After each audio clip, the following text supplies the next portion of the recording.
Hello and welcome to the Business Advocate. My name is Russell Carrier. I'm the owner of First Choice Business Brokers of East Tennessee and Nashville. And our episode today is going to be about financial planning. Okay. This is a great topic. I love this topic because it's confusing. Most people don't have a clue what financial advising or financial planning actually means. And truth be told, I'm one of them. I thought I was pretty savvy when it comes to finances. And what I am realizing is I am a novice. And so I'm bringing in an expert today. This is Tyler Johnson with Peachtree Planning of Tennessee. Welcome, Tyler. Russell, thank you. Absolutely. Thank you for the kind words. Why don't you tell everybody just a little summary about you?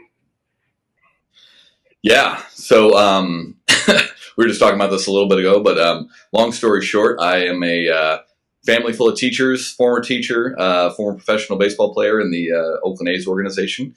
I had really significant hip surgery when I was 23 years old. Not the hip surgery, not a hip replacement, but it was enough to end my career. I've always had an intense passion for helping people. Worked in what's called an adaptive aquatics department for a little while at a junior college in California. My wife and I moved out here because she works in the medical device industry and California is crazy expensive, like all the people moving out into Tennessee. And then got into financial planning, was lucky enough to be approached by Peachtree Planning in Tennessee. And I loved their model. I love the care they take with clients. And I love the fact that I could kind of do this financial situation a little bit differently than I've been experienced before. Awesome. So with our show, The Business Advocate, we are about education for business owners. And so this is the reason we're having this topic today, because it's important to educate yourself when it comes to financial matters. And one thing that most people find is that they think about their personal finances, they think about retirement, and that's about as far as it goes. And they may dabble in investments, okay? And what people don't realize is you have to put a plan together, not just personally, not just insurance-wise, investment-wise, retirement-wise, but you need to include your business when you're planning. And so this is where I actually became a little bit confused and who to speak to in regard to this. And Tyler, I'm going to have you jump in here in a minute, and I know you're dying to. I can see it on your face. What is the difference? What is the difference between a financial advisor and a financial planner? Yeah, so it's a small distinction in the wording, right? And then there's a lot of things online that say people are financial planners, financial advisors, financial advocates, whatever it might be. But in reality, I think you touched on it really, really well and right off the bat, right? In reality, your financial world is usually segmented, right? There are people that do employee benefits. There are people that do various insurances, disability, life. There are people that will take your money and put it in funds, right? AUM kind of models on the financial side. I would say those people are more the financial advisor, where they're kind of niched into one specific thing, and that's what they specialize in. Now, if we switch to the planning side becomes all of these things together and how they impact what's going on in your personal and business financial life. And I think the one thing you referenced the most, and one of the things that actually kind of blows my mind is, and Russell, correct me if I'm wrong, but as a business owner, your business continually funds your personal side and makes your personal life better over a longer period of time, correct? Yes. And actually, it works both ways. Yeah. So as a business owner, especially when you're starting out, you typically have to fund your business to get it up and running. right? And so if you don't have your personal finances in play and functioning, Right. it's hard to do that. Then as your business grows and matures, this is exactly where Tyler just mentioned. Right. That business actually needs to start paying you back and funding you personally. Yeah, and we call it, transferring the value onto the personal side, right? Because as we talked about in person, really high level stuff, most business owners fund all of their money inside of the business, right? Grow the business, get a 10, 12x return, whatever it might be. And then they get to you. And then we're conversing about one asset they have, right? One business that potentially will sell or potentially will not sell based on the deal, right? It's kind of like going in the open market with a piece of real estate, right? You might get the deal you want, but in the reality, you might not get the deal you want. And that has massive impacts. So if we cannot continue to transfer money onto the personal side of the way, then we're putting ourselves in a situation where when it is time to exit, and right now, about 80% of business owners are thinking about exiting in some form or another. We talked about a massive transfer of wealth between baby boomers, Gen Xers, and millennials. So as they're thinking about transitioning out, now we're relying only on the business to sell or transfer so that we can fund our personal life afterwards. So in the grand scheme of things, all of that sounds very complex, but what we're really discussing is cash flow, right? Cash flow in your personal life, especially when you retire, is massively important for business owners. I don't think we just quite realize that they come into congruence with each other with the business itself. So that's where we, from a, again, very high level, start to bridge that gap by saying, here's what's going on your personal side and here's what's going on your business side. And how do we start to merge these things? So I'm going to bring this up even a higher level. So we talked about business planners, financial planners, and financial advisors. And so most people do their education and their research on the internet. They get it from Google, right? And so there's a lot of information out there that is a little bit misleading, to say the least. And so I'm just going to say it, even in the marketplace today, there are a lot of people out there that call themselves business advisors. And we need to clarify something real fast. Business advisors can offer many different things, as Tyler mentioned, but you find some people are very specific to insurance. And insurance is the method that they're going to protect your wealth. And then there's the other side, which is investment. No, we're going to take all your money and we're going to invest it. And this is how we're going to protect your wealth. Yeah. And I think also mixed into that, most of the business owners I interact with, they have a CFO or CPA, right? Their CPA is kind of the go-to, right? And I love CPAs to death. They are the absolute necessity inside of a business model.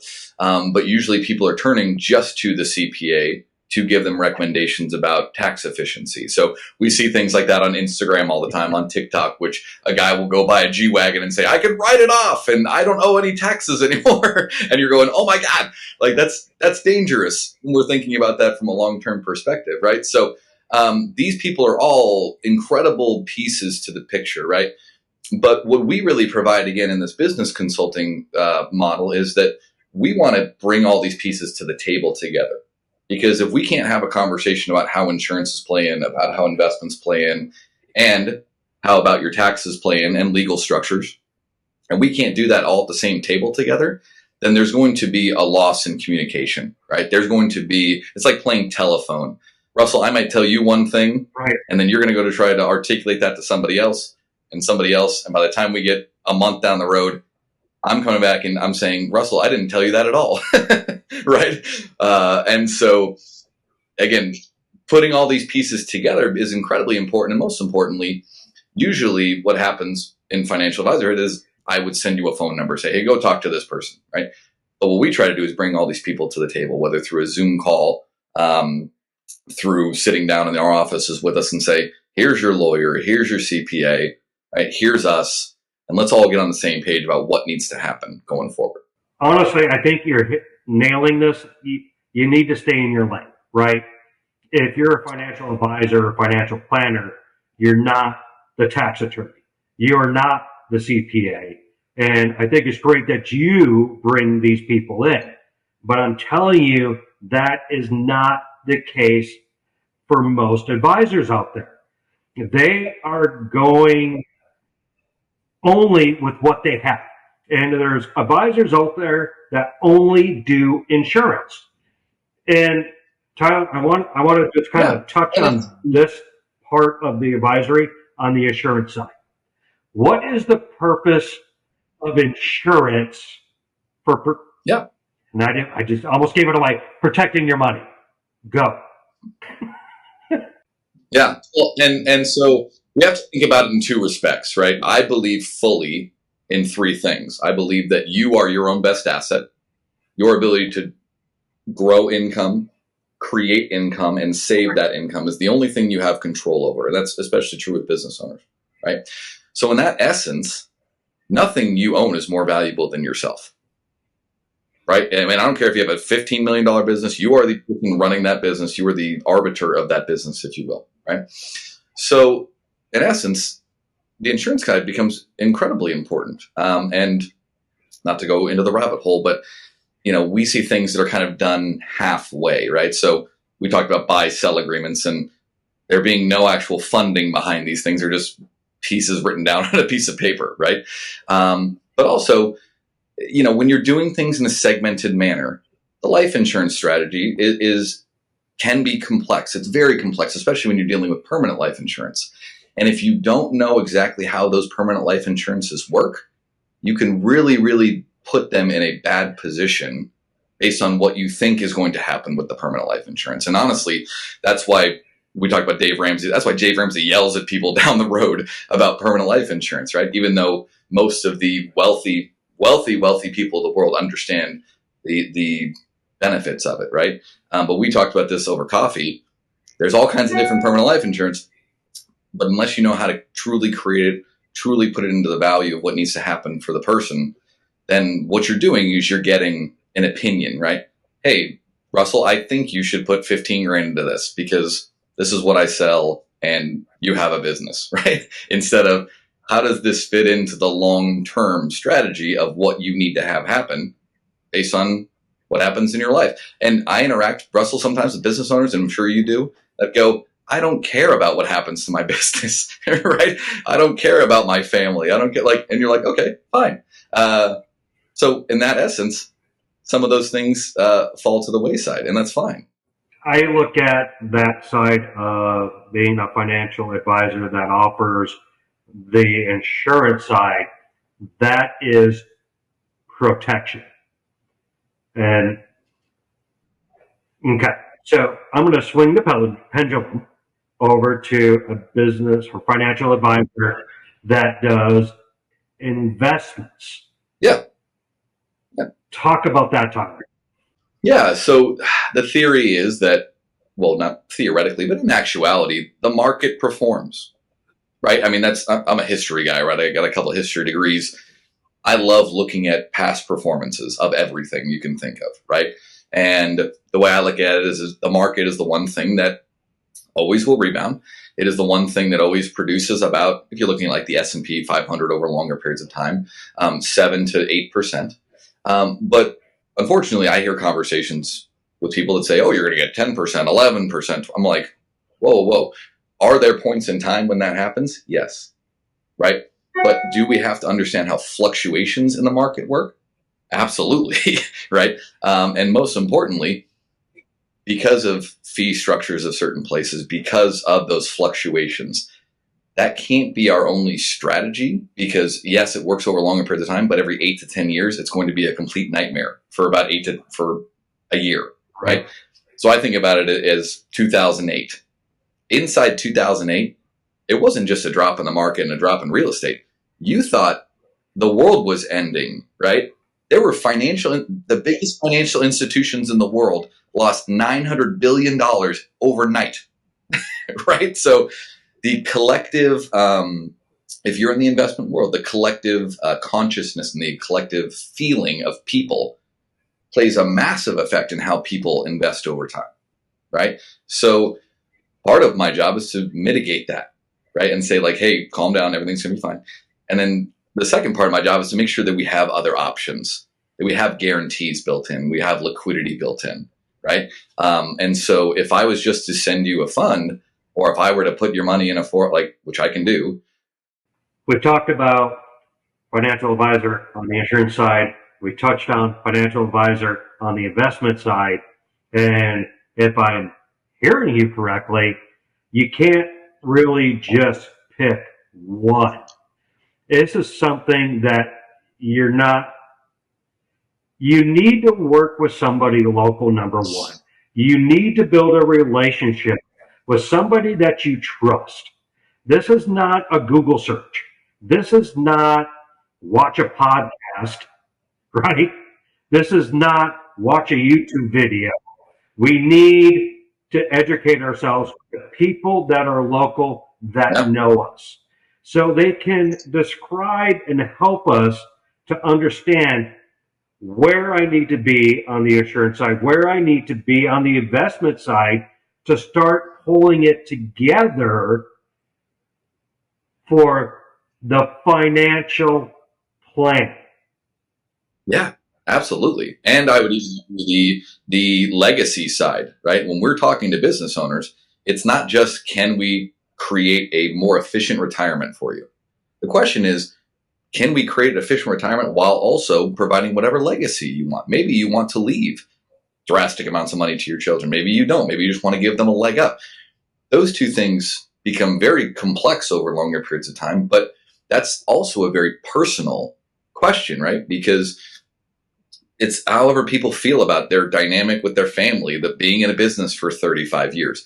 It's not the type of question that you can help someone work through in one conversation that lasts 45 minutes, right? And the more we can help people work through those things, the better off those people feel about their own financial picture. Because again, as I tell people in person, it's not my money that like people say sometimes, take my money. Like, it's not my money. This is your money, your plan. You need to have it work for you in every aspect: legal side, tax side, investment side, insurance side. Right? People struggle with, when do I need to actually talk to a professional? I only have $5,000. I only have $10,000. I have $25,000. I have $100,000. I don't have enough money. Financial advisors, financial planners are only for the wealthy. They're not going to want to talk to me. Yeah. Well, and that's the industry standard, right? Because the industry tells you that. The big wirehouses of the world. This is part of the reason I started doing what I was doing, because when I was playing baseball, I didn't like that relationship. Like, seriously, I didn't like the fact that, sure, one person told me that if I wasn't making $250,000, I wasn't serious about money. And I'm like, whoa, that was weird. And then also, the person just stopped talking to me, or other people around me.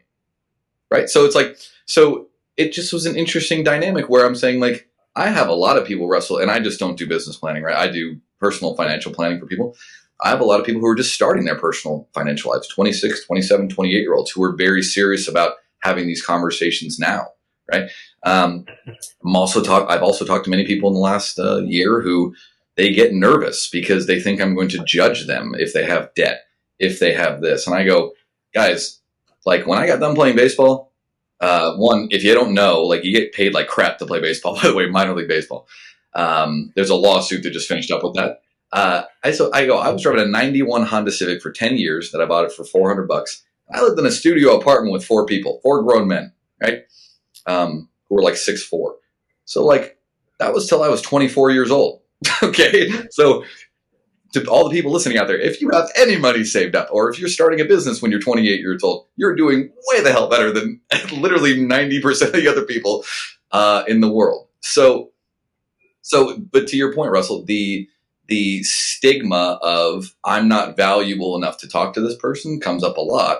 And that's honestly why some people don't talk to me sometimes. I have to make them feel more comfortable that I don't care what's going on in your financial life. Let's try to get it figured out. And honestly, if you are willing to speak with me about it, you're willing to come and sit down with me or a Zoom call with me about it, then I'm willing to help any person that walks into my office, because I believe in my, thank you. I appreciate it. I believe in the mission, and again, part of that comes from the way I was raised. I believed in, and my dad taught in junior college for 30 years, right? I believe that you can help people get to the next stage that they want to get to. And a lot of that comes in with business owners, right? I mean, these people put their life's work into one thing. And really, sometimes this has happened, right? What you see and you say like, hey, this may not work out the way you think it's going to work out when you go to sell, right? When you go to find out what's going on with a third party. Yeah. And it's really, really heartbreaking to say that, to have someone sit in front of you and say, hey, I should have talked to you 15 years ago. So funny. I'm like, the lesson here, okay, for everybody listening, wherever you are financially, pick up the phone, go find somebody that you trust that's a professional to talk to you about your finances, okay? Yes, we have to start personally before we start professionally, okay? Wealth is built, and it's built over time, okay? Most people don't start a business right out of high school, right out of college. They go work for somebody. They gain some knowledge. They gain some experience. They gain some wealth. And again, wealth isn't $1 million. Wealth could be $5,000. Wealth could be $10,000. Okay? If you start early, and I'm hoping there's young people listening right now, start early. Okay? Because it builds over time.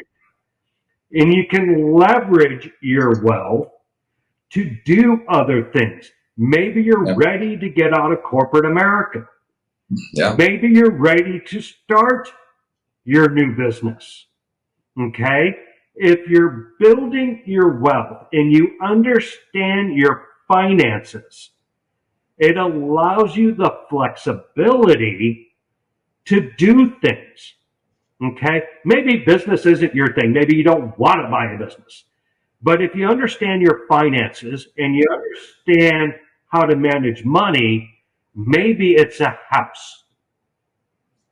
Maybe it's your children's education. Mm-hmm. Yeah. And I would also add to that, Russell, like if you truly understand your own value, then you're going to be open to talking to someone else about how to make sure that that value is fully realized, right? Because that's really what we're talking about here as well, right? You have a value either on your personal side, and your business side. How do we make sure that you have as much of that value in your own pocket as humanly possible over a longer period of time? Because otherwise, you're working. And this has happened a lot with people that are, you said, in the corporate world, right? I'm tired of getting paid terribly for what I'm doing. I'm tired of working long hours. I have children now. I mean, being a person who has 2 children, like I speak to people about this in their early 30s a lot.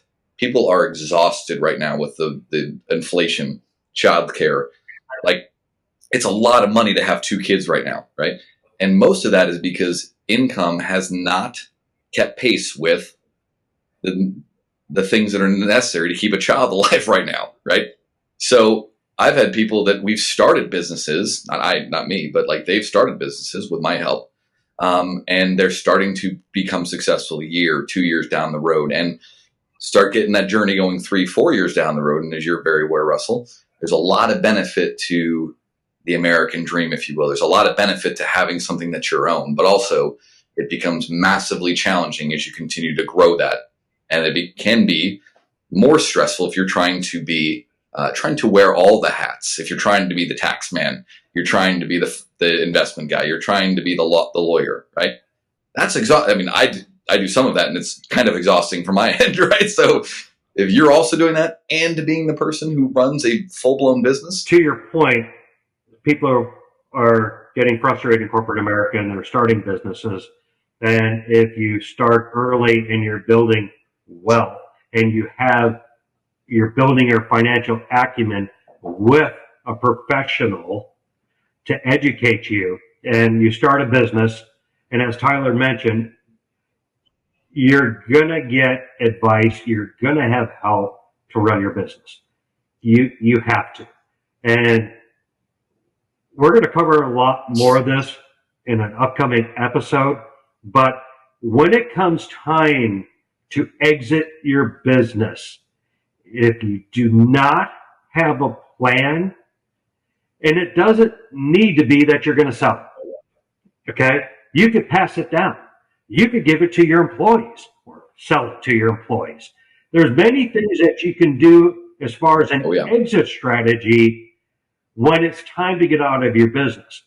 The wrong time to make that decision is when you want to be out of your business. It doesn't happen overnight. Decisions can't be made that fast. You have to plan. And this is where experts are out there, okay? You have experts, as Tyler mentioned, on the legal side, on the accounting side, on the tax side, on the financial planning side, on business consulting, on marketing, everything else for the business. Now, you bring that all together and you formulate your exit strategy with everybody that you built around you for your business. Okay? When you exit your business, if you operate your business correctly, you ran it correctly, and you grew it, this is going to be the largest financial transaction that you're probably ever going to do in your lifetime. It's larger than your house. Yeah. And it usually is the biggest, is also the biggest asset on your personal balance sheet. It always is, by a large amount, right? Go ahead. And the old saying, do you want all your eggs in one basket? No, you don't. This comes from experience. First business, I put all my eggs in one basket. One little thing happened to my business where I couldn't get product anymore from my supplier. My business was over. Yeah. My largest asset ended literally overnight. Okay. And I did not have a professional. I wasn't talking to the experts to know that I should have been pulling money out of my largest asset and putting it in investments, putting it in insurance to protect myself personally. Yeah. And you're absolutely right. And I'm so glad you said that, right? Because, and I know we're wrapping up here soon, but the nice thing about our flexibility here is that we don't deal with just plumbers, right? We don't deal with just construction workers. We believe that the way we plan can fit into any industry that we come in, especially as we start dealing with bigger companies and then we start doing some more advanced estate planning stuff, and we can get into that the next time, right? But these things become massively important. And again, I'm not going to go out there and say, oh, I just work with blue collar people. No, I believe that we have the ability to be flexible. And mostly that's because of some of the stuff I've done. We talked about our boss who runs the office, Corky does amazing work with business owners in Atlanta, Birmingham, here, all across the country. So awesome. So as you mentioned, Tyler, we are running out of time. I know everybody, this was very high level. It was intended to be high level. Okay.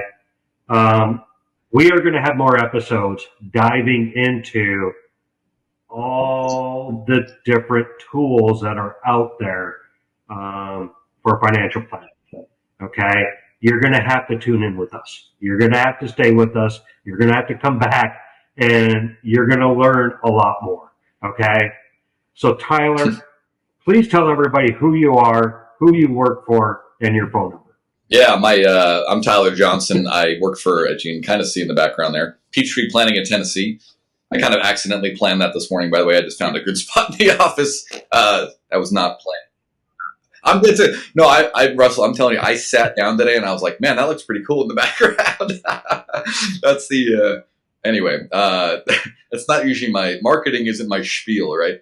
Tyler Johnson, Peachtree Planning at Tennessee. Our office is over in Brentwood here. I always say it's kind of the next Uncle Julio's a little bit right in the background of some of these other offices.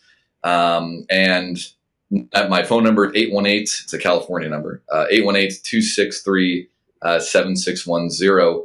And then I have a very long email address, tyler.a.johnson@peachtreeplanning.com. So if you'd like to get in contact with me, that's where you can find me. Yeah, I know that's a heck of an email address.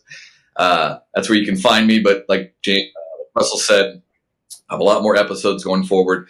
We want to dive into the nitty gritty of all these financial topics. And again, focus it a lot around just starting with cash flow and understanding cash flow. Tyler, thank you so much. Greatly appreciate you on the show. To everybody listening, thank you. We greatly appreciate it.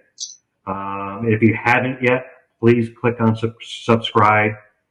Click that link, like button, ring that bell, all the things that you're supposed to do. We greatly appreciate it. You'll be updated on any new episodes that come up. This is the Business Advocate. My name is Russell Carrier. Thank you so much. Have a great day. I can't wait to see you again. Absolutely. It was great speaking with you, Russell, as always. I'm looking forward to doing this again. Thanks, Tyler.